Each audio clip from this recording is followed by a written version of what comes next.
Hello everyone. तो आज के इस वीडियो में हम लोग पढ़ेंगे गांधी इरविन पैक्ट के बारे में। देखो, इस पैक्ट में हुआ क्या था। इस पैक्ट में गांधी और इरविन के बीच में समझौता हुआ था। समझौता क्यों हुआ था? साइमन कमीशन जब इंडिया आया था, जब इंडिया साइमन कमीशन आया तो सारे भारतीयों ने मिलकर, सारे इंडियंस ने मिलकर उसका विरोध किया, तो साइमन कमीशन चला नहीं। फिर साइमन कमीशन के अगेंस्ट ही चैलेंज दिया गया नेहरू रिपोर्ट का। नेहरू रिपोर्ट भी नहीं सक्सेस हुआ। फिर इरविन ने फर्स्ट गोलमेज जो कॉन्फ्रेंस करवाया था उसको ऑर्गेनाइज किया गया, लेकिन उसमें कांग्रेस का कोई लीडर गया ही नहीं था। जब उसमें कोई कांग्रेस का लीडर गया नहीं था तो उस समय जो ब्रिटिश के प्रधानमंत्री थी रैमजे मैकडोनाल्ड, रैमजे मैकडोनाल्ड ने इरविन को बहुत डांटा, बोला कि अरे यार, मतलब मेन ही लीडर को नहीं लेके आए हो, कैसे ये कॉन्फ्रेंस सक्सेस होगा। तो फिर इरविन भागते भागते आया किसके पास? गांधी जी के पास आया। और गांधी जी का ऐसा है कि हम दोनों लोग क्या कर लेते हैं, समझौता कर लेते हैं। तो 5 मार्च 1931 को, 5 मार्च ये दिख नहीं रहा है, 5 मार्च इधर लिखते हैं, 5 मार्च 1931 को गांधी और इरविन के बीच में क्या हुआ? समझौता हुआ। सरोजनी नायडू ने इसे दो महात्मा भी बोला था। क्या बोला था? दो महात्मा, मतलब दो महात्मा, एक गांधी जी और एक इरविन जी। तो महात्मा गांधी और इरविन के बीच में समझौता हुआ था। समझौता में कुछ गांधी जी के शर्त थे, कुछ इरविन जी के शर्त थे। तो गांधी जी की शर्त क्या थे? इंडियंस की तरफ से गांधी जी के शर्त थे कि कांग्रेस की अभी तक जितनी भी जमीन जायदाद प्रॉपर्टी जब्त की गई होगी सबको आपको वापस करना पड़ेगा। संपत्ति को क्या करना है? वापस करना है। सरकार द्वारा सभी अध्यादेश एवं अपूर्ण अभियोगों को क्या करना है? वापस लेना है। मतलब सरकार ने, ब्रिटिश ने जो भी अध्यादेश लगाए थे, जो भी आधे अधूरे काम छोड़े थे, उसको सबको क्या करना है? वापस ले लेना है। थर्ड पे क्या करना था? राजनीतिक कैदियों को मुक्त करना है। ये जो पॉइंट था ये थोड़ा सा क्रिटिकल हो गया। क्रिटिकल क्यों हो गया? क्योंकि गांधी जी ने लिखा था कि राजनीतिक कैदियों को मुक्त कर दिया जाए। उनका मतलब था कि जितने भी कैदी गिरफ्तार हुए हैं उनको क्या कर दिया जाए? मुक्त कर दिया जाए। तो इरविन ने क्या किया? जितने भी पॉलिटिकल लीडर्स थे, जो भी मूवमेंट्स के थ्रू या आंदोलन के थ्रू, हड़ताल के थ्रू उनको अरेस्ट किया गया था, सिर्फ उनको क्या किया? वो मुक्त कर दिया, मतलब फ्री कर दिया। लेकिन जो लीडर्स थे रिवोल्यूशनरी पार्टी के, रिवोल्यूशनरी मतलब क्रांतिकारी थे, उनको छोड़ा नहीं, उनको मुक्त नहीं किया। उसमें से एक लोग थे भगत सिंह, सुखदेव और राजगुरु। भगत सिंह, सुखदेव, राजगुरु, ये तीनों लोग थे रिवोल्यूशनरी मूवमेंट के क्रांतिकारी नेता थे।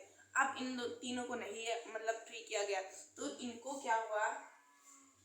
23 मार्च 1931, 23 मार्च 1931 को भगत सिंह, राजगुरु और सुखदेव को फांसी दे दी गई। और यही पॉइंट आगे गांधी जी के लिए बहुत क्या बन गया? प्रॉब्लम बन गया। अब गांधी जी को क्या प्रॉब्लम हो गया? गांधी जी ने यहाँ शर्तें रखी, उसके बाद चले गए राउंड टेबल, उसमें सेकंड राउंड टेबल में। अभी यहाँ पे काम हो गया, मतलब जितने पॉलिटिकल लीडर्स उनको छोड़ दिया गया, लेकिन रिवोल्यूशनरी लीडर्स को नहीं छोड़ा गया। फिर आगे क्या था? अफीम, शराब एवं विदेशी वस्त्रों की दुकान पर धरना प्रदर्शन की अनुमति दी जाए। एकदम शांति से धरना अगर कोई करना चाहता है तो उसकी परमिशन दिया जाए। अफीम, शराब एवं विदेशी वस्त्रों की दुकान पे। पांचवा क्या था? नमक बनाने का, उसे एकत्रित करने का छूट दिया जाए। जो भी लोग समुद्र के किनारे रहते हैं, इंडिया में जो भी लोग समुद्र के किनारे रहते हैं, उनको नमक बनाने का, नमक इकट्ठा करने का छूट दिया जाए। क्योंकि ब्रिटिश लोग क्या करते थे? ये काम भी वो भी करते थे, मतलब इंडियंस को, उस पर नमक पर टैक्स लगा देते थे। तो बोला गया कि नमक बनाने, उसे एकत्रित करने की क्या दिया जाए? छूट दिया जाए। तो ये 5 शर्तें थी कुछ मेन, जो इंडियंस की तरफ से, इंडियंस की तरफ से रखा किसने था? गांधी जी ने रखा था। अब आते हैं ब्रिटिश की तरफ से शर्तें क्या थी। ब्रिटिश की तरफ की शर्तें ये थी कि सविनय अवज्ञा आंदोलन को स्थगित कर दिया जाए, बंद कर दिया जाए। सविनय अवज्ञा आंदोलन को क्या कर दिया जाए? बंद कर दिया जाए। सेकेंड राउंड टेबल कॉन्फ्रेंस में कांग्रेस का लीडर पार्टिसिपेट करे। सेकेंड राउंड टेबल कॉन्फ्रेंस में कांग्रेस के जो लीडर्स है वो पार्टिसिपेट करे, because first round table conference में किसी भी कांग्रेस लीडर ने पार्टिसिपेट नहीं किया था। थर्ड क्या है? नमक कानून और जो बहिष्कार मूवमेंट है, नमक आंदोलन और बहिष्कार मूवमेंट है, इसको वापस ले लिया जाए। मतलब नमक टैक्स के विरोध में था कि टैक्स क्यों लगा रहा है, और बहिष्कार में जो सारी चीज़ों को बहिष्कार किया जाता था, boycott all the goods of British, तो इनको क्या किया जाए? वापस किया जाए। ये कुछ थे किसके? ये थे ब्रिटिश के शर्तें। और यहाँ पे ये जो अधिवेशन हुआ है इसको एक्सेप्ट कहाँ किया गया है? इस अधिवेशन को 5 मार्च 1931 को कराची में एक विशेष अधिवेशन हुआ था। कराची में एक विशेष अधिवेशन हुआ था, वहीं पे इसको एक्सेप्ट किया गया था। और उस अधिवेशन के जो लीडर हेड थे, सरदार वल्लभ भाई पटेल हेड थे।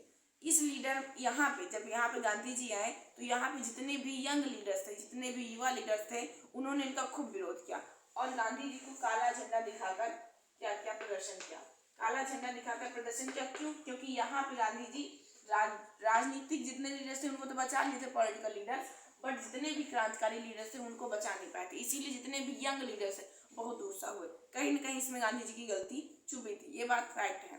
फिर क्या हुआ कि गांधी जी यहाँ पे हो गया। उसके बाद एक और पॉइंट था, याद नहीं आ रहा। हाँ, गांधी जी इसी में अपने आप को बोले थे, अपने आप से एक कोटेशन बोले थे कि गांधी मर सकता है लेकिन गांधीवाद नहीं मर सकता।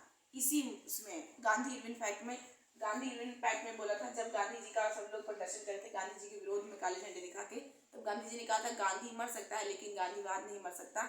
और जवाहरलाल नेहरू और सुभाष चंद्र बोस भी गांधी जी के अगेंस्ट थे। उन्होंने कहा कि ये समझौता पूर्ण स्वतंत्रता के बारे में सोचे बिना ही कर लिया गया है। कुछ ऐसे देखो, ये सारी ऐसे लाइंस होते हैं जो जो हाई लेवल के एग्जाम्स होते हैं उसमें बहुत जरूरी होती है। जैसे ये सारे पॉइंट्स हैं, ये सारे पॉइंट्स आपको नॉर्मल एग्जाम में लिखे नहीं मिलेंगे कि क्वेश्चन में आएगा, ऑप्शनल में आएगा, ऑप्शनल में नहीं आएगा।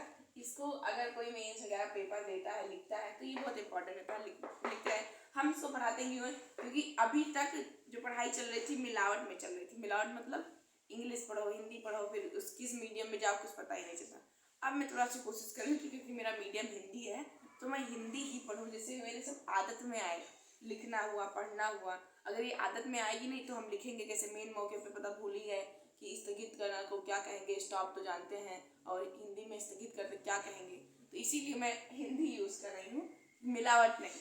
ओके, होप सो यू आपको ये वीडियो समझ में आया होगा। समझ में आया है तो अपने फ्रेंड्स के पास शेयर करें, लाइक करें और शेयर सब्सक्राइब सब करें। And never stop learning, take care, bye, see you soon in next video.